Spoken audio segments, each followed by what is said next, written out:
besoj që tash ka qenë rasti unik, historik, që të mos e certifikojmë listën sërbe.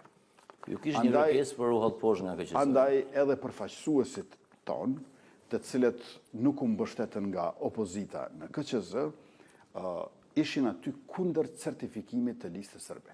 Paramendojeni këtë situatë, lista sërbe nuk certifikohet, detyrohet të regjistrohet me një emër tjetër, dhe në vend se sot ta kemi listën sërbe me 9 deputet dhe Nenad Rashiqin nga partia e tij, do ta kishim Nenad Rashiqin me 3-4 deputet dhe 2 parti të tjera. Njëra do të ishte lista sërbe me emrin tjetër, po mbasi do të kalon të dikush tjetër dhe në vend të 9-1, ndoshta do të kishim 3-2-1 disa parti dhe më në fund edhe pluralizmin tek komuniteti sërb. Dhe sot nuk do të ishim as në këtë ngërç.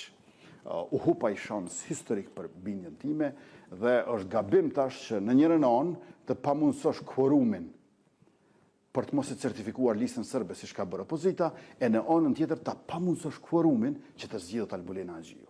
Për besë kam përshtypjen që ma shumë po e sulmojnë edhe kundërshtojnë Albulena Haxhiun se Serbinë. Ana e dim që lista sërbe de facto kryetarin e vet e ka Milan Radojqiqin, i cili rrin pej Rashkës e Novi Pazarit deri në Beograd e Novi Sad, edhe i takon këtë listë sërbe.